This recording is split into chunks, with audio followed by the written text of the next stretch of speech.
Hello and welcome to an all-new Marvel Cast, Explosion Network's hub of all things Marvel, a place where we talk about everything MCU and beyond, from Avengers and Fenders to Bart Hamilton and Phil Urich. I'm Ashley Hobb, the Explosion Network's resident, friendly neighborhood podcast host, and joining me today, also Ciaran Marchant. Go Web, go! And also the astonishing Dylan Blight. Who the fuck are those characters you just said?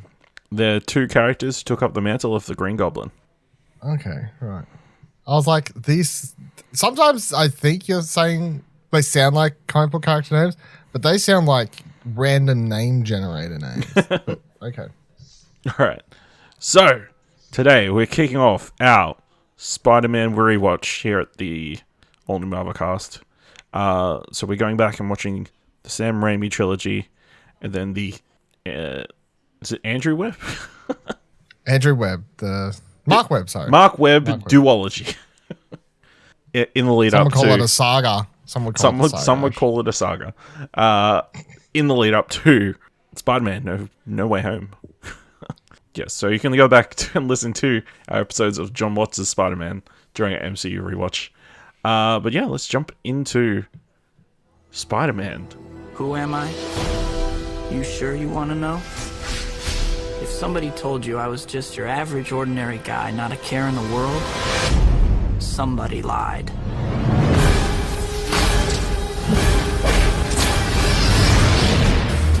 Truth is, it wasn't always like this. There was a time when life was a lot less complicated. Can I take your picture for the school paper? Sure. In this lab, we have 15 genetically enhanced super spiders. There's 14. One's missing.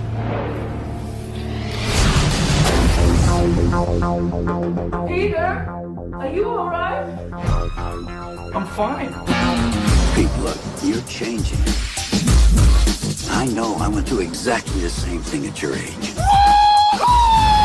No, not exactly.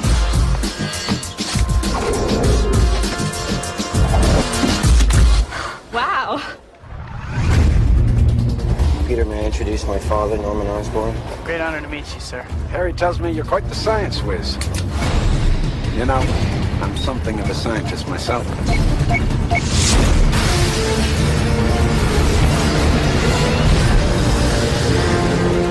the hell was that? Whatever it is, somebody has to stop it.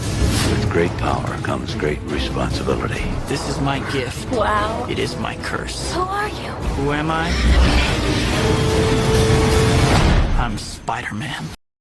Released 2002, directed by Sam Raimi, screenplay by David Koepp, based on Spider-Man by Stan Lee and Steve Ditko, starring Tobey Maguire, Willem Dafoe, Kirsten Dunst, James Franco, Cliff Robertson, Rosemary Harris, and J.K. Simmons. Peter Parker's life changes when he's bitten by a genetically altered spider and gains superpowers. He uses his powers to help people, and finds himself facing the Green Goblin, an evil maniac. Ciaran, what are your memories of this film, and what do you think of rewatching it? I'm going to say memories are good. Remember, for some reason, I had the freaking Chad Kroeger single that was connected to this song, Hero. Listen, that was connected to this movie. They say that a CD. hero could save us. I'm not going to stand here and wait. I'll hold on to the wings of an eagle. Watch as we all fly away. The fact that you had that ready on one of your 16 internet tabs is questionable. Listen, I was planning that at least the outro, but I mean, you brought it up, so. I got you. It's fine. Yeah, it was fairly good. I think it was like one of the first maybe proper superhero movies I'd ever seen. And I was a really big Spider-Man fan growing up. I knew before going into this that I haven't watched this movie in a very long time. And since then, I guess my opinion on what my Spider-Man is and who my Peter Parker is formed into a very certain way. And I've always known that Tobey Maguire isn't quite my cup of tea when it comes to Peter Parker, especially in this movie. I'm surprised by just how much I disliked this movie this time around. Like, this movie's bad. Like, in many ways, this movie is just... Tobey Maguire comes off as creepy for, like, a lot of this movie, especially whenever he's interacting with MJ. It is reasonably creepy. Even just stuff down to, which isn't Tobey Maguire's fault, but just, like, you know, taking pictures of her with the spiders, and it's like, the framing of it is all her and then none of the spiders. So it's like, ooh, okay, sure. And then just the way he acts around her, I don't know. Spider-Man is... Well, Peter Parker for me is definitely that, yeah, he is socially awkward in many situations, but at the same time, he's still somewhat capable of talking to people and somewhat able to interact with people. I think the writing in this movie is atrocious in parts. Like, just stuff like the teacher that is on that field trip with them is fucking cringeworthingly bad. Like, just, I don't know what it was about him, like the put on deep voice, like it was just, I don't know. This whole movie is, and it's incredible how long it takes for this to, like, it's actually a really long time before Uncle Ben dies in this movie. I thought it was a lot sooner. Uncle Ben dies, like, 45 minutes into the runtime. You're like, fucking hell. Look, it's got Randy Savage in this movie. And that's a benefit, it's the Bonesaw. Yeah, I guess, yeah, as I've known that this is not my version of Spider-Man and not the version that I love, and it's just, yeah, it is to a point where there's, yeah, it's definitely far beyond what I thought it was in terms of quality. Dylan, what are your memories of Spider-Man? What do you think of it on this rewatch? More importantly, it has Bruce Campbell in it. Also, yeah, so my first memory of watching it is my dad, I think from someone at work, gave him a bootleg VHS to take home and watch. And it was like a proper bootleg VHS. And it was the first bootleg anything I'd ever watched in my life. So the moment where, and it was okay, I guess, for my kid brain, because I was probably, when did this come out? 1, 2? So I was probably like, what? 2002. So you were... I was like 10. No, 11. You weren't 10. You're like 8 or 9. 9, yeah. So I was young. And then, so I'd never seen a bootleg before, but there was a moment that I still remember where someone stood up in front of the camera that the person was recording the screen as in the cinema, and then they like walked directly across the screen, and they come back later. Obviously, they went to the toilet or something like that, or to get another popcorn. But I'll never forget that because I'm like, that was my anytime in the future. Whenever someone talked about like watching bootleg things or whatever, I was like, I ain't watching that shit. I don't want to watch it. It's terrible. People walk in front of the screen and stuff. Come on, get the hell out of here. Remember people being super excited for it, like adults around my life at the time, and like talking about it like it was a big thing. I really, really liked this movie. I watched this a lot, especially once we actually got the proper VHS. Like once it actually did its cinema run and came out and everything. Why my parents were such cheapskates not to just pay for us kids to go cinema. Come on now, what are you doing? Yeah, I watched the VHS a lot. And I really liked this movie growing up because I think the first like comic book thing I'd ever seen would have been the old Spider-Man animated show they used to have on ABC, I think. Or yeah, like that was the Amazing Spider-Man or Spectacular Spider-Man. But that one. I'm very much in the same boat. That's the Spider-Man I grew up with originally. With the theme song, you know, Spider-Man. That one, like the one that got ripped off with the Spider Pig thing. So like that was all I'd seen, and maybe I'd seen something Superman related. I don't know, but so yeah, watching this, I was like, oh, as far as I'm concerned, comic book characters are kind of like Batman, Superman, Spider-Man. That was sort of the trio. And as far as I was concerned, they were all in the same universe as well. So nothing there. But really enjoyed it. Obviously, a lot of the big name actors in this, if I see them in anything, I still kind of relate them back to this. Like, I always think Tobey Maguire, Spider-Man. I always think Willem Dafoe. Kind of still always think Green Goblin. Kirsten Dunst, I always think about this.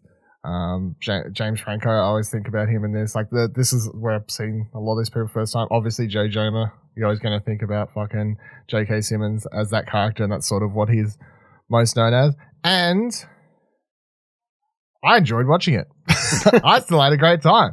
I also like Sam Raimi's sort of humor to a degree, I guess. Like, this is him doing his sort of cartoony 70s throwback horror movie type stuff, but within a superhero film, and you can tell with the way it's sort of pieced together, and all that still works for me.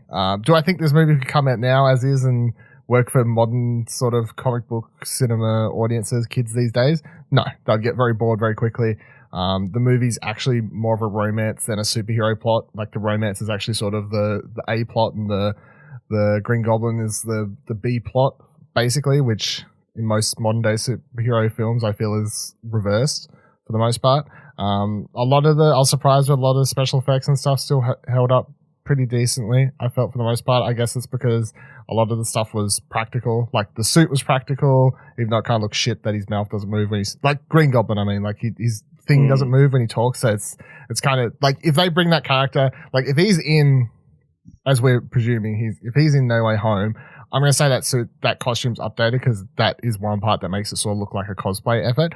But I also think that because a lot of it's practical, including like the hoverboard and whatever else, that by the time they add special effects and green screen it onto it, like because it's not a full special CGI model, I think that helps overall this stand up. A lot of the destruction, you can tell is real, like when they blowing up with Kirsten Dunst and James Franco's standing on the side of that building or whatever. You can tell that a lot of that's just real. They're blown up a part there. It's not all CGI and whatever else. There's obviously a blue screen and whatever happening, but I think a lot of that sort of helps it stand together. I really like this version of Spider-Man's suit as well. I think this is, I don't know, it's just sort of, if I think Spider-Man suit, I actually sort of think of this one. I guess it's because this is what I watched as a kid growing up. So I enjoyed it. I saw a good time. I'm looking forward to watching the second one. Maybe not the third one as much, but I'm looking forward to watching the second one.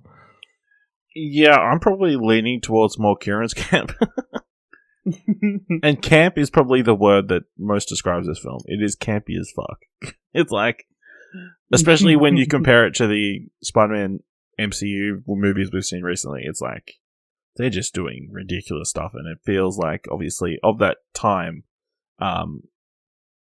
you know, obviously we had the Batman films, and that kind of, like, Batman Forever and Batman and Robin were both quite campy and that kind of stuff, and this definitely feels like in that mold to a certain degree.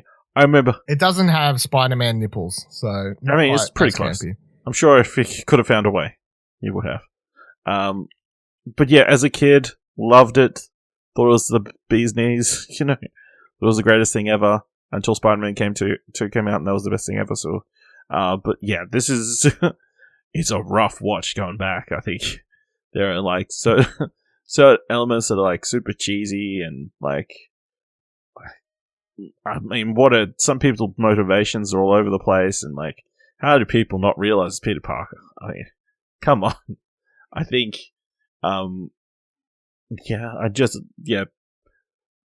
Tobey Maguire is not fantastic in this. And it's it's like, oh, I mean, the scene with Uncle Ben, with him crying, didn't believe for a second. It just looks so bad. And yeah, he's not the Spider-Man I know and love, I don't think. At least in this, obviously, you know, he's much more socially awkward than we know, and he isn't the wisecracky version that we know from the That's from the biggest comics. thing that That's always the biggest gets thing. me. Yeah. Is like Spider-Man's not making wisecracks, or when he attempts to make like one or two wisecracks, they're just kind awkward. of awkwardly childish, kind of. And yeah, I know you are. What am I? Or whatever fucking crap it's like. I mean, there's some ridiculous sequences in this. It's like they have the the fight at the the parade, and where Spider-Man Green Goblin just pops up out of the blue. I love that. And they have a good they have a good couple of minutes of them being stood, not even minutes in the movie, but in real life it'd be of them on the balcony be like, "Hey, that's our glider." And then they're just sitting there watching, and they're watching, you're like, "You guys not gonna run?" And then there's the section where Spider-Man's just chilling up on a wall while a kid is clearly not gonna get out of the way of this fucking just gonna wait thing that's about to fall on him, and he just sits there going, "Get out of the way, kid, move, kid, move, kid, move." It's like, just go save him. Freaking MJ is on a balcony that's being broken apart for a good, 5 minutes. Like, he leaves her to go do other stuff and then goes, "Oh, wait, I need to go save her." It's just... Yeah, and then then Green Goblin's glider gets broken, he flies off like a Mighty Morphin Power Rangers villain. "I'll get you, Spider-Man!" I mean, yeah, I'm sure we'll get to it in a sec, but yeah. Alright. No, we'll give you our real thoughts. Let's jump in. Let's into a couple of these old segments we did with the MCU rewatch. Let's start with building the Spider-Verse. Ooh. Starting with Tobey Maguire as Peter Parker / Spider-Man. first appeared in Amazing Spider Fantasy 15, August 1962, created by Stan Lee and Steve Ditko. Dylan, obviously you've heard our thoughts on as Tobey Maguire as Peter Parker. How do you feel about him in this? Why does it work?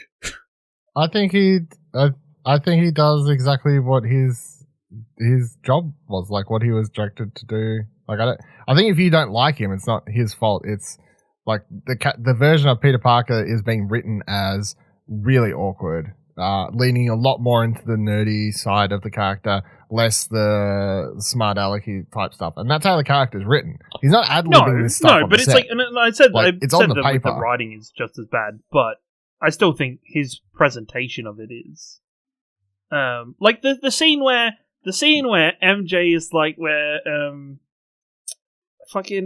MJ first brings up that her and why can't I think of James Franco's character's name? Harry. Her and Harry are having problems, and she's like, "Oh, but you don't want to hear about that." And then he like jumps up. He's like, "Oh my god, you tell me, yeah, I'd love to hear about that." I was like, "The fuck? Like, why? How does what?" No, I do like him in this role. And I think maybe it is nostalgia to a degree, but I don't find any of the MJ stuff creepy, like him. Like, hey, do you want to pose for a photo? All he's doing is taking a picture. I don't think that's sort of harm.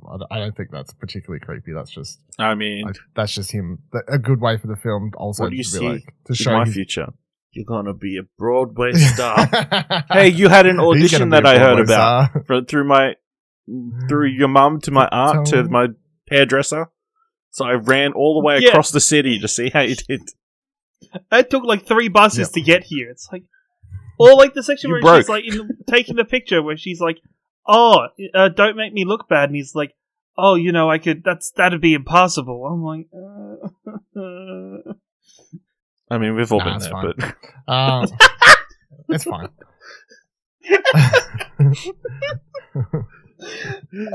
But it's rough to see it on screen. And it's like dialed up to 11, I think.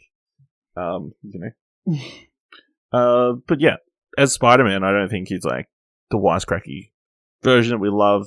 How do we feel about? I'll say just quickly. Like also, like when I was, like 12 or whatever, and I first started being like, I want to. No, maybe 12's too. I don't know. Whenever you're like, I want to kiss a girl, or like you reach that age where you're like start getting into whoever you're into. But, this relationship of Peter Parker MJ, like, I'd be like, I swear I'd fantasize, like, I want to do a Spider-Man kiss. Like, the romance in this movie the kiss was like iconic. This is, upside down. Like, the whole romance, I was like, I was like, I wish I could meet a girl. And but you were like, I wish I could steal the girl of my dreams from my best friend. Yeah. You're like, but you're like, well, that's true. But, like, your age is appropriate to be thinking like that, not just, the character is written so they're just about to graduate high school in America, which is, I think, like 17, late 18. teens, it's 18. But then on top of that, these actors are clearly way too old to be teenagers. I think that is actually a good point. Yeah, that is the one thing that I forgot on the rewatches, and I think my brain clicked that thought into place like maybe 10, 15 minutes in when they show up at the museum or whatever at the start of the movie. Maybe it's only 5 minutes, I don't know. But yeah, as soon as I saw like MJ and Harry and Peter all there sort of together and everyone else, I was like, these people look good. And then even when Joe Manganiello, when he shows up as whatever that character's name is, I've already Flash Thompson. Yeah. When he shows up I was like, oh wow, he looks so young, but yet also so old for that character. It's like I feel like if the writing and direction for this movie, because the biggest problem is there is a time jump or a jump in situations about a third into this movie where they move everybody out of high school and into their adult life.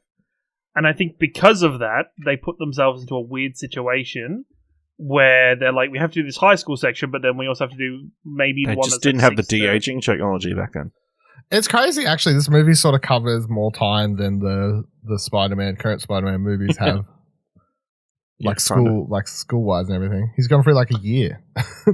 and just as a minor point, while we're talking about Spider-Man, I hate that he makes his own web. Like, I was just about to bring that up. I absolutely hate that he makes his own web, because we get told early in the movie, like, the only way you know that Peter Parker is smart and intelligent and, like, is just other characters telling Peter that he's smart, or, like, talking about how Peter's smart. But there's never anything in this movie to present Peter as a smart character. Like, it's never really shown at all. Like, at least if he had web shooters, it'd be like, he invented his own web shooters. Even, like, him making his suit kind of makes no sense in this version, really. Whereas in the other one... He's done LARPing. Yes, Has he? Has he done LARPing? Ciaran, he got an award at the end of graduation. He got a science award. Somebody gave him a science award. You know, but he doesn't want to be a scientist. He wants to be a photographer. Artsy. That was also the thing, right? When MJ's like, hey, what do you want to do when you leave school? And his first thing he brings up is he wants to do photography. And he's like, oh yeah, but to pay myself through college. I'm like, what? Yeah. Like, why isn't he going straight to college? That's a good question. No time when you never see any college stuff. You know what I'm saying?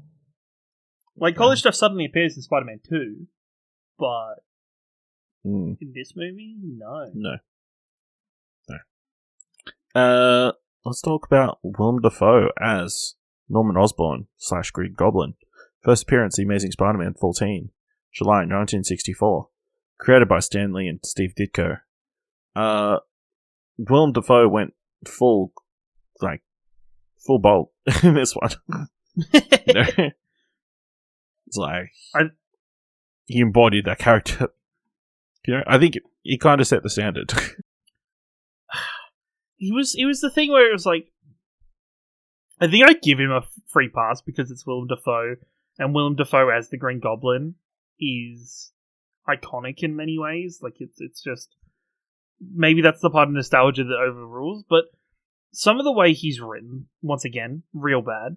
I hate the line where he says to Peter that I was like a father to you, and I'm like, what?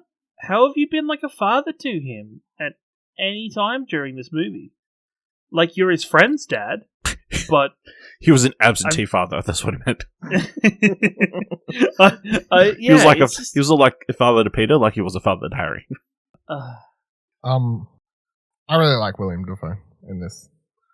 He's off his face, but it works, and it's like one of the standout things about the movie is people always remember him as that role, especially doing the sort of the dual personality thing, the mirror scene in particular, you know, just talking backwards and forwards and all that stuff, and the sort of portrayal of the Green Goblin as a proper, you know, Jekyll and Hyde scenario instead of just someone going crazy. It's a, you know, the monster within sort of thing. And then all the way, like, I cracked up laughing, but not even in a bad way. I just love it. It's like perfect for this movie, the way it finishes with his death. Like the fact he's like, no, Peter, no. And then presses the thing, and then, you know, spider senses flips, but the fact the camera makes sure to cut in for that close up so you hear him go, oh, or whatever. He's like, he says it as like crushes him to fucking pieces. It's so Don't good. tell Harry. Yeah. Please don't tell Harry. I'm like, why would Spider-Man go up and be like, hey? Or Peter go and be like, yeah. No, I mean, Peter should have just left him like that, and then he wouldn't have had all the problems for the rest of the films. It's true. Shouldn't have taken him back to the house. But no, I think he's really good. Yeah, I think, yeah, like you said, iconic. Even though the Green Goblin storyline makes absolutely no sense. What is he? Why does he want Peter Parker to team up with him? Why does he want Spider-Man to team up with him? Because he's gonna find out. I think he goes, the way they portray it is sort of like, it's the thing, the goblin in his head's like, you need to stop him or else he'll stop you, and like he's gonna be in our way of doing what we're doing, and you know, like that's the sort of thing. He's like, we need this spider out of our way. He's gonna put an end to all of our evil secret doings, killing boardroom members and whatever, you know, because he goes out there, tries to blow him up at that parade, and Spider-Man comes in and fucks with him. So then from that moment on, he's like, no, this spider dude needs to get the hell out of here. He's going to fuck our plan up. I think it's that simple. I don't think it's overcomplicated. I just think it's that simple. I appreciate, well, there's one massive plot hole that I don't love, which is he puts Peter Parker to sleep as Spider-Man, but then resists the urge to take his mask off. Out of respect. Because he wanted him to join him at that stage. Yeah. So if he took the mask off, Peter would have never joined him. So he leaves it on. You could have just asked nicely. You could have just take a peek and put it back and be like, he doesn't know. But you know who he is. But I think that's the reason as to why you're supposed to assume that's why he didn't do it. It's because at that stage he still wants him to team up with him. Also, how does he get away with killing the other scientist in his laboratory? No idea. That one I don't have an answer for. He escapes with all the stuff, I assume. As a goblin, he made it disappear. All the army dudes at that base, that one time he just blows up. Like, no one else in the US Army or whatever goes, who the fuck killed those people? Like, like who blew up that base? Like, was it Russia? It's really weird. It just continues on. We have Kristen Dunst as Mary Jane Watson, first appearance, The Amazing Spider-Man, number 25. June 1965, created by Stan Lee and John Romita Sr. How do you feel about Kristen Dunst in this film as MJ? I'm just double checking. It is Kirsten, surely. No, it's Kirsten is how she pronounces it. Kirsten? What about Kristen? Yeah. Because I was saying Kirsten, and then he just said Christian, and I'm like, who's wrong? Two different ways. It's Kirsten. How do you reckon she pronounces it, Karen? Kirsten. All right. I mean, because it's American. At least I was somewhere on the right track. Yeah. All right. Anyway, it's not that important. She's white. She'll live. She'll live. What do we think of MJ? Yeah. Good. She plays the sort of. I mean, she plays literally girl next door sort of oblivious thing. Like, she does her job is to make you as an audience member buy into her as being such a lovable person, and like why Peter would be so attracted to her, like as a person, both physically and emotionally or whatever. Like, you're supposed to be like, MJ seems like a really nice person. She's good looking. I can understand why Peter Parker would be like, her role is the romantic lead. She gets a little bit more depth than, I guess, if they'd made the movie maybe even 5 years prior, like the fact that you do get this sort of struggling actress thing, family home life. Like, they do add a bit to her, so she's more than just a sort of hollow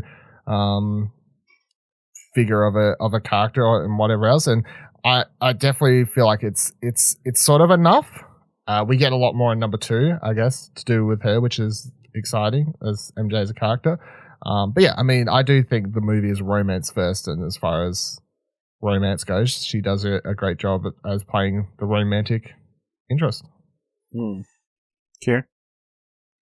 I think she's good at what she's given. I don't want to continue fucking whinging about this movie, but I feel like the romance of this movie is really, I don't know, poorly paced and just not. Look, I face-palmed because I'd forgot it happened, where she decides to say I love you to Peter Parker, which I don't see anything in this movie that would equate to her being in love and saying I love you. But she says it at her ex-boyfriend's dad's funeral. Well, when you put it that way. Like, listen, when you love somebody, you'd need to tell them. No, it's just everything about it. I'm like, why? I get it. You want a scene where to show that Peter's finally learned his lesson and that he needs to understand that great power comes with great responsibility, and that he needs to say no to Mary Jane because she's going to get hurt because Green Goblin came after everything he cared about. It's like, well, dude, the Green Goblin came after her even without her being your girlfriend or being into you at all. You were just into her. That's your problem. Like, I don't know. It's just, I feel like it's just not. It's correlation, not causation. Yeah. It's just, I don't know. There's the light bulb moment where Harry says, "Oh, Peter cares about her the thing the most in this world." I'm like, well, first, Aunt May. But at the same time, yeah, it's just, I don't know. It's it just feels unearned, that section. I get her being in love or being infatuated with Spider-Man, but not with Peter Parker. Absolutely. Yeah, I think she's good, but, it's like, you work with the material you've got. But yeah, that upside-down kiss is a memorable moment from my childhood. It's like one of those seminal romantic moments that you're like, hopefully I get to recreate that someday. But having superpowers and like, I'll tell you what, Spider-Man, Peter Parker waking up in the morning with like muscles and everything, that's the dream. Going to bed sick, wake up with like 6 abs.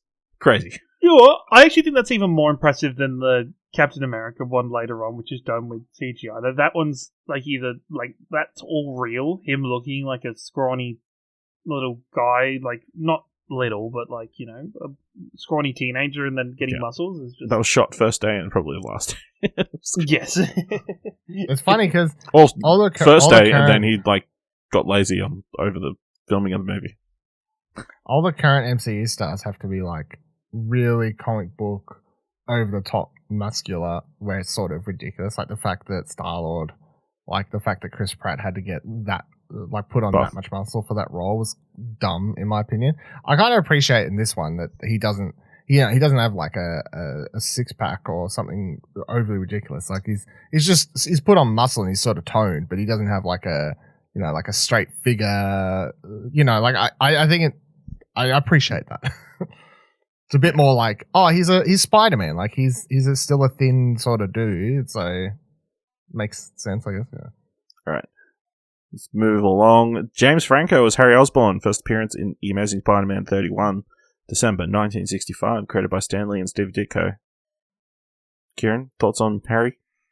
I think James is pretty good in this one. I don't think he's given that much to work with, really. I guess as a kid I didn't realize how much of a douchebag Harry Osborne is in this movie. But yeah, he's good. Are we meant to like Harry in this film? I don't know. I think he's meant to be this like weird antagonist because he's with Mary Jane. Once again, at the funeral with character relationships that make no sense and character dialogue that makes no sense. Peter, you're the only family I've got now. I'm like, but you were just like hating him, like hating Spider-Man. Like not even being Spider-Man, but like before that, when he was having his animosity with him about MJ and stuff. It's just but brothers fight. I don't know. I think he's good in the movie for what the role is. I just don't think the character's at all that particularly interesting. Like straight away, it's sort of like, he's a daddy's boy. He wants to impress him, and because of that, he has issues at school, so he gravitates towards the one nerdy dude who doesn't have friends, but also, like, he doesn't particularly care that much about Peter, and he shows as time sort of goes on, and, like, he's not, like, an outwardly big arsehole, but you can tell, like, it's just, he's the sort of dude would make lots of little sort of shitty decisions where eventually one day you wake up and Peter would hopefully go, why the fuck am I friends with this dude? He's an arsehole. Like, really. I mean, you think of that Thanksgiving scene of like Norman ripping into Mary Jane, calling her one of it. Yeah. Telling him to spread his seed and then move on. And that's what Harry wants to grow up to aspire to be. So, good one. And then Harry like immediately like defends his father and everything for the for everything. It's like, you don't know him, he's such a great man. Yeah. If I grow up to be half the man he is, I'll be happy. It's like, sure. No. We've got J.K. Simmons as J. Jonah Jameson. First appearance, The Amazing Spider-Man #1, March 1963, created by Stan Lee and Steve Ditko. Perfect. Hopefully we never get anybody else playing J. Jameson as Spud in live action. That scene, he's so good, like every scene. But the standout, like rewatching this, just getting that moment where Peter's trying to sell those pictures for the first time. He's like, terrible, shit, terrible, crap, give me $200 for him. No, I'll go elsewhere then. I'll give back $300. Like it's so fast and like everything else. But the part I completely forgot that they do with Jameson in this one is that when Green Goblin comes in, the fact that he's like, who's the photographer? And to his credit, J. Jonah is like, don't know who he is. Like he does in that moment protects your source. Peter as a source, which I was like, oh, I completely forgot about that. That's interesting. Yeah. And it's the only Spider-Man line that hits is shut up, son, or whatever the parents are talking. Like, I'm like, Yeah. that's okay. That's somewhat of the Spider-Man I want. Yeah, absolutely. Then rounding out, Rosemary Harris as Aunt May. First appearance, Amazing Spider-Man number 15, August 1962. Created by Stan Lee and Steve Ditko. How do you feel? Obviously, the Fantastic. first Aunt May. Classic. This is Aunt May. If I think of Aunt May, I always think of her. Sorry. What's her face? Whatever the current Sally one is. Field. Yeah. And Marissa Sorry. Tomei. Yeah. All those people. No, don't care. Sorry. Kieran? I think overall good, and I agree she is Aunt May. My only tidbit is the overacting after the scene with Green Goblin, and her wailing and terrifiedness just is too much. That's Sam Raimi shooting a horror movie again. Like, that's 100. Like, the way, like, lightning coming, it's almost, like, so over dramatic, and the camera, like, panning in on her face. Yeah, that's the But it's not even that part. That part I was like, yeah, okay, whatever. It's like the following scene in the hospital that gets... The eyes! Those green eyes! Yeah, it's pretty rough. That bit's are rough, but, the rest is alright. She's pretty good. And then, Cliff Robertson, Uncle Ben Parker. First appearance, Amazing Spider-Man number 15, August 1962, created by Stan Lee and Steve Ditko. Guys, with great power comes great responsibility. I was about to say, they can never do Uncle Ben in the current one because you'll never get as good. They did it in... Who's Uncle Ben in Amazing Spider-Man? I know they tried in that. Yeah. That's it. Yeah. But, like, he, if anything in these movies, like, you could say you hate these movies, but if you don't, everyone knows him delivering that line in the car. Like, that is sort of standout and perfection for, to set up the character and him and whatever else. So, yeah, he's really great. Why was he raiding around, though? I don't know. He was just worried about Peter. He thinks he's on drugs or some shit. I don't know. He's just wrestling, dude. He's just wrestling, man. Just wrestling. He's just wrestling Randy Savage. Wrestling the bone saw. Yeah, absolutely. Yeah. I don't know if we could never get a Ben Parker. Another one. I think... I'll tell you who it is. It's Jon Favreau. Oh, shit. I don't know. I think I would like to see... Now that we're like 3-something movies in, like, obviously that seminal moment. It's get ready for the next one. Happy's like, have I told you my middle name, Peter? Peter's like, what is he? He's like, oh, it's Ben. No, but we know his uncle died. His uncle's already died. Nah, new uncle incoming. New uncle. Happy Ben. Whatever. I mean, I think Ben there is a good Hogan. chance Happy Hogan becomes his new uncle, but yeah. So does he marry Aunt May and then become, like, do they hyphenate names? Like, Hogan Parker or Park and Hogan? I think he should take her name. Happy Parker. Guys, this week's Stan Lee sighting in Spider-Man. He appears in Spider-Man's first battle with Green Goblin, pulling a little girl away from falling debris. In the DVD deleted scenes, Lee plays a street vendor who tries to sell Peter Parker a pair of sunglasses. Did you even notice? Did you notice? It was I didn't notice. Yes. Not this It was a blink and you miss it appearance. I already remembered where he was though, so I was kind of I made sure when that scene was on, I wasn't like checking, like scrolling Twitter at the same time or anything because I knew that's where he popped up. Yeah. And that's been your Stan Lee sighting for this week. Ciaran, what's the most marvelous moment of Spider-Man? Damn, that's Sigmund's a tough back. question. Holy shit!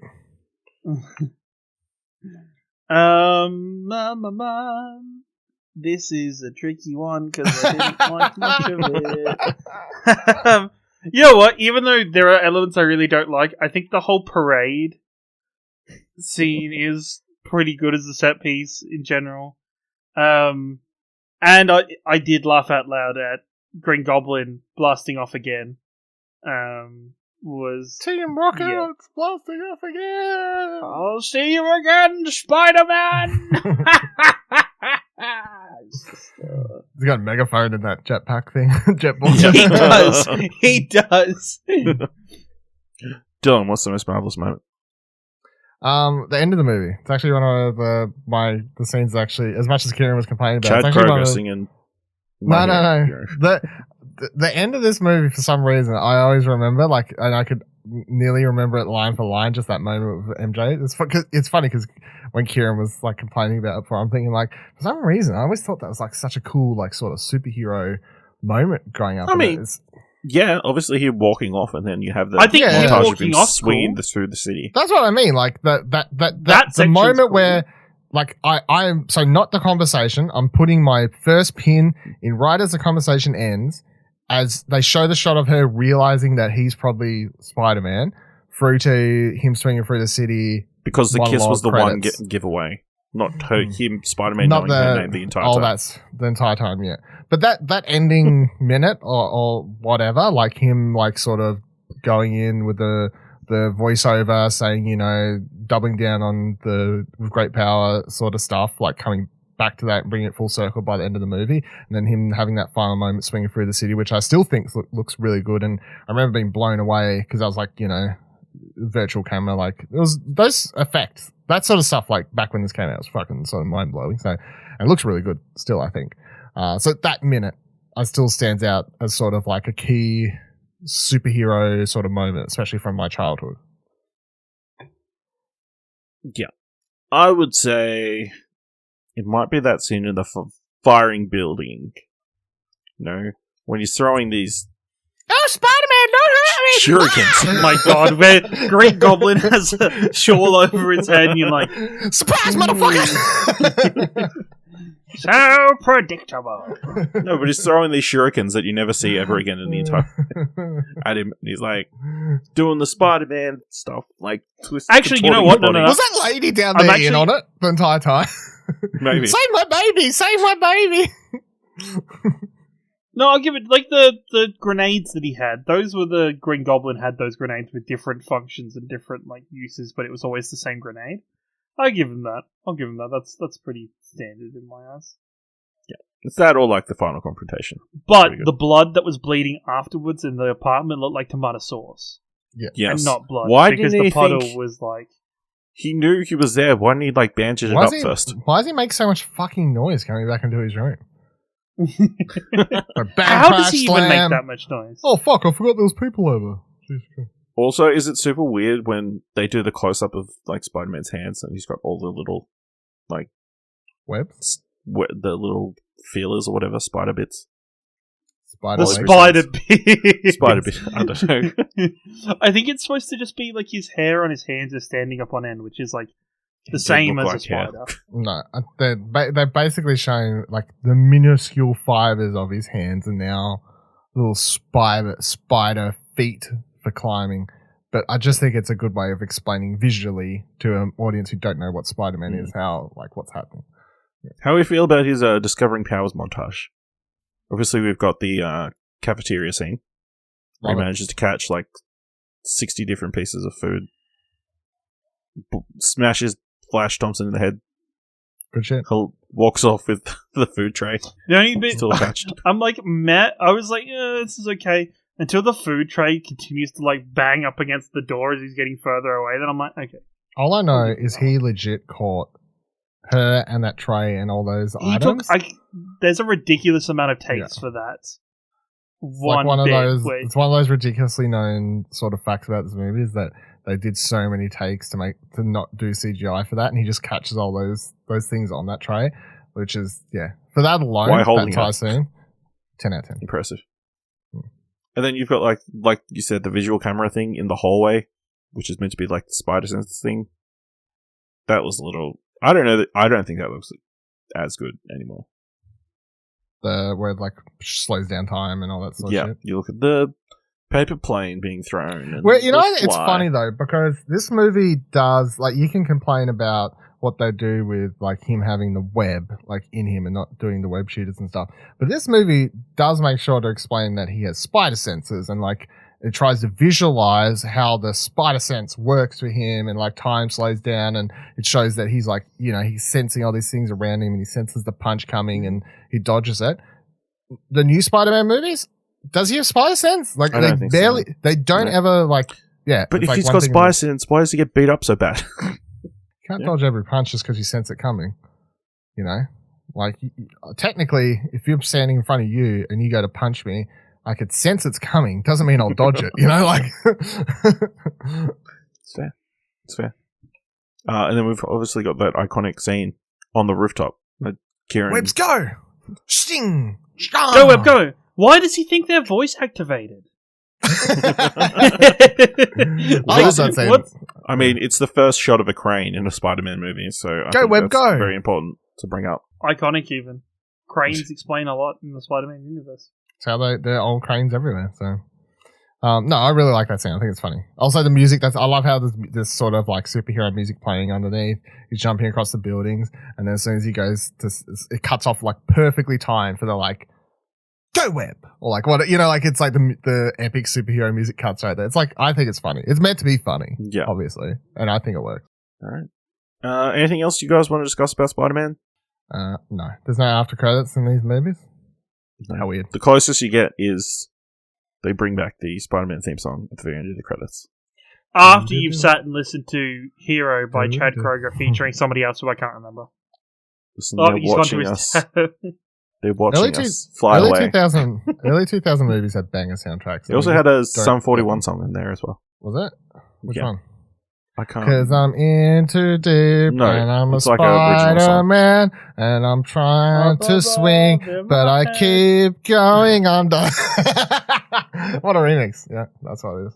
Also, score very good, I think. Like, critically? Isn't I don't want to say, it's not John Williams, but it's somebody fairly Danny Elfman. big. Yeah, that's it. Oh, scored, right. Okay, yeah. Danny Elfman, yeah. Yeah. Sum 41, what we're all about. Oh. Speaking of musicians, Macy Gray is randomly in this film.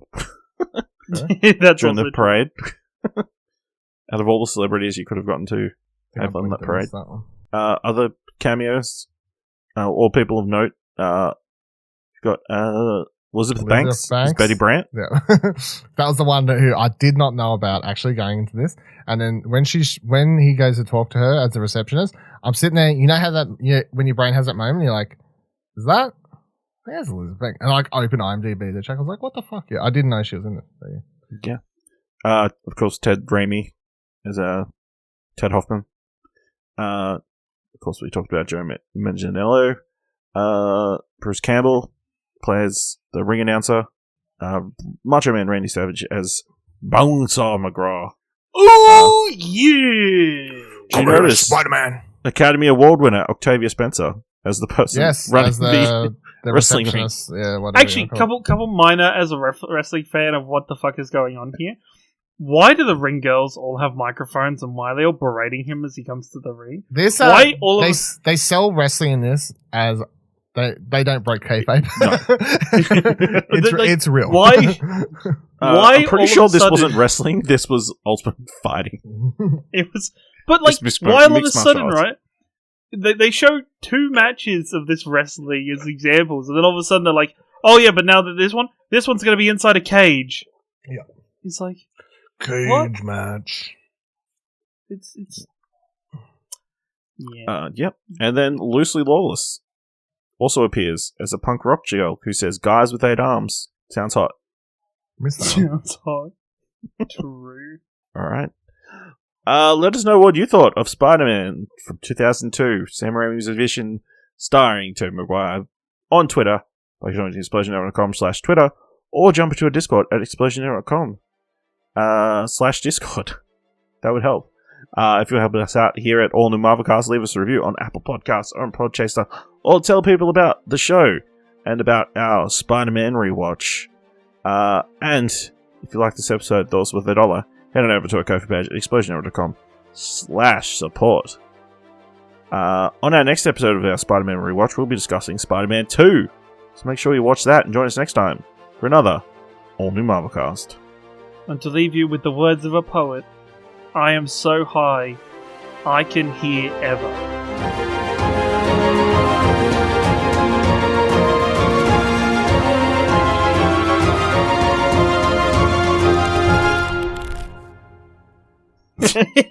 I can hear ever. That is the opening lines of the song.